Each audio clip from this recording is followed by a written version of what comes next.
know the story of the man on the copper penny, but I want you to think about him differently every time you toss some change in your wallet. You know, Abraham Lincoln was faced with so many opportunities to give up on his dream of being the president of the United States. At 22 years old, he failed in business. 1 year later, he ran for legislature and lost. At 24 years old, he had a second business failure. At 26 years old, the woman he loved suddenly died. The next year, he suffered from a nervous breakdown. At 29 years old, he lost another political race. At 34, he made an unsuccessful run for Congress. I mean, it just keeps going. At 37, he did get elected to Congress, only to be defeated again 2 years later. At 46 years old, he lost his bid for the Senate, and the next year, he failed in his attempt to become vice president. Wouldn't you just give up? Well, at 49, he was defeated for the Senate again. And if that's not enough to derail your dreams and cause you to just say, okay, I've clearly got the wrong dream or this wouldn't be happening to me, it gets worse. He had 4 sons and 3 of them died. Only 1 lived to adulthood. Can you imagine this? You know, when most of us would have understandably lost our motivation, somehow he got back on track and he fought for his dream. At 51 years old, Abraham Lincoln was elected president of the United States. So every time you see a penny, remember to fight for your dreams. By the way, I'm Terri Savelle, your cheerleader of dreams. And I put together a very special download this week for my subscribers to help you stay focused and motivated on the dreams you have in your heart. So I want to ask you real quick to do a favor for me. Would you take 1 second and push that little arrow below that says subscribe? That means so much to us because it just lets me know that you want me to continue putting out these videos every week. And it also lets YouTube know that you want to hear Christian motivation from the Word of God. Isn't that amazing? Just pushing that arrow means more than you even realize. So thank you so much for doing that for me. And I want to give you this special download that I've never given away before. It's my personal notes from a message I shared at a success conference, and the message was called Fight for Your Dreams. Now, I actually gave this talk standing in a boxing ring. It was amazing. In fact, people kept telling me afterwards, that was a knockout. We were using all kinds of boxing terms. But I want you to have these so much. So all you have to do is click the link in the description below to access these notes absolutely free. But I want you to refer to them every time you feel like giving up, you feel like you're drained of motivation, and you just need a little pep talk. Okay? So download these notes and you can get them right now. Okay, back to our discussion. Ecclesiastes 5:3 says, a dream comes about with much business and painful effort. Now, I personally don't like that verse, but it's there. Here's the thing.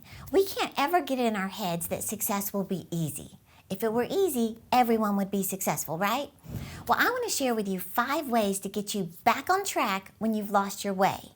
You know, sometimes we just need a little shift in our perspective to use what we've got to work for us instead of against us. So number 1 is your time. I want you to use time as a wake-up call. In other words, instead of focusing on how many years have gone by and it looks like it'll never happen, so you might as well give up, maybe you feel so behind already. Instead, I always say, don't look at the years you've lost, let's look at the years you've got left and live your dreams, right? Well, maybe you've lost sight of your dreams because of how much time has passed. You know, other people are moving at a quicker pace. It's taken so much longer than anyone else to get to the next level. Hey, even the snail made it to the ark, right? In other words, don't stop moving just because you're moving a little slower. In fact, I want to tell you this story about James Dyson. He went through 5,126 prototypes and his 15 years of life savings. Well, the 5,127th prototype worked, and now the Dyson vacuum is the best-selling vacuum in America. Use time as your wake-up call to not waste another year of your life. Use it to inspire you to get moving. It's all part of your testimony. See, your story is going to inspire so many people because of the time it took if you use it. Number 2, your age. Use your age as part of your story. How old are you now? Have you lived more of your life than you have left? Is your mind telling you that you've missed your golden opportunities to fulfill your dreams? You're getting old, it's too late now, just forget it. Are you wishing you'd gotten started a long time ago? Are you comparing yourself to other people and looking at what all they've accomplished and they're younger than you? Or maybe they're your age, but they've done so much more than you. Stop comparing and stop complaining. Think about this. Joyce Meyer was 42 years old when she got started in her ministry. I was 38 when I started my ministry. I was 1 month away from being 45 when I opened my first office. Now I look at my age as inspiration. I'm 51 right now, and I just started renting auditoriums and arenas across America to host my Icing Women's event. But you know what? That's part of my story, my age. Winston Churchill, he was 62 when he became Prime Minister of England. Colonel Sanders was 66 when he started KFC. Vera Wang, she failed to make the U.S. Olympic figure skating team, so she started designing wedding gowns at 40 years old. Now it's a multi-billion-dollar business. So, don't fall for the lies that you're too old, you're too young to have those dreams. It's a distraction. Remove it. Your age is a part of your story that's going to inspire others. Number 3, words. Use other people's negative words as just motivation to go harder. You know, negative words, they can distract you from your dreams if you let it. So are you allowing someone else's words spoken over you determine whether or not you're going to do what God called you to do? You know, there was a guy who sang at Nashville's Grand Ole Opry, and afterwards the concert hall's manager told the singer, he said, "You won't be singing here again." And then he even told him, "You'd be better off going back to Memphis and driving trucks." That guy was Elvis, the king of rock and roll. So what have people been saying to you? You know, I heard a story about a wannabe actor who was told by movie executives, they said, "You simply do not have what it takes to be a star." He rose to being the 3rd highest grossing actor of all time. That was Harrison Ford. So I don't know what others have spoken over you, but here's the thing. You know, I like what Justin Timberlake said. He said, their words will fade, yours won't. So what are you speaking over yourself? Your words matter more than anyone else's. You know, Joel Osteen says, whatever you put after the words "I am," become your reality.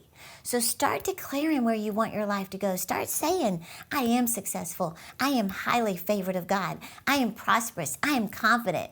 I am gifted and talented and chosen by God.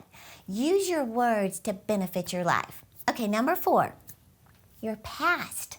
Use your past to inspire others. You know, it's amazing how as soon as you start to get a little hope again on the inside of you, the enemy and other people start bringing up your past. You know, you're reminded of how bad you've been, how much you don't deserve anything, and on and on. I say use it. Don't waste your pain. In other words, did you know that some of your best experiences come wrapped in sandpaper? What do I mean by that? The times you were hurting, you were in pain, you were rubbed the wrong way, you struggled, you cried, you wanted to give up, you were treated wrong. Your best stories come wrapped in sandpaper. Your struggles are what connect you with other people.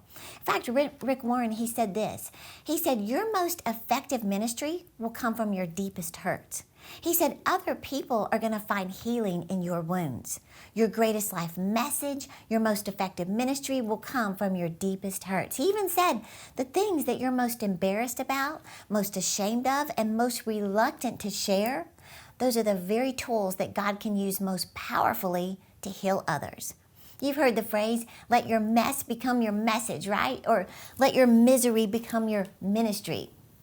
In fact, I remember the first time I spoke to young people, I was so scared. I didn't want to do it. And my mom told me beforehand, she said, Terri, just tell them how you were a cheerleader, you were the homecoming queen, you loved God, you were on the National Honor Society. You were such a good example. And I said, Mom, did you forget? I got pregnant my last semester of college before marriage.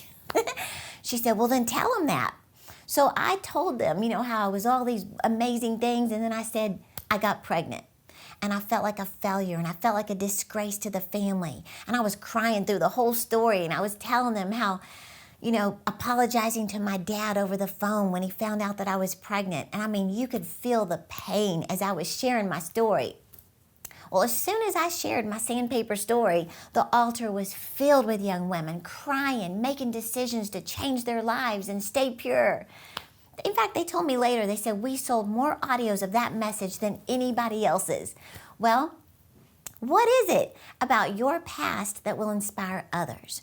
Don't let the enemy intimidate you with guilt over your past. Use it as fuel to overcome him and go further.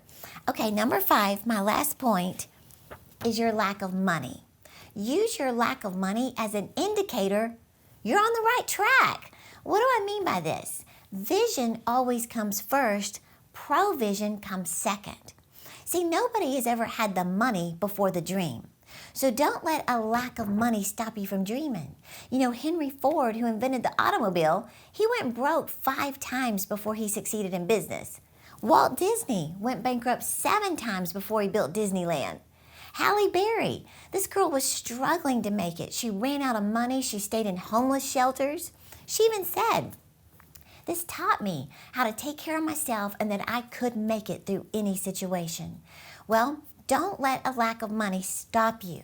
Now, I hope this helps you today to stay focused on your dreams no matter what. Again, I want you to have my personal notes from this talk I gave from a boxing ring called Fight for Your Dreams. So all you have to do to get this free download is just click the link in the description below and read them. Read them today. So every time you get tempted to give up on your dream, you look over these notes and you say, if they can do it, I can do it. God is on my side and I will not quit. I hope you enjoyed this today, and remember, I'm cheering you on to live your dreams. Hey YouTube, don't forget to subscribe to my channel, and to get more inspirational content, click one of these videos right here. And remember, I'm cheering you on to live your dreams.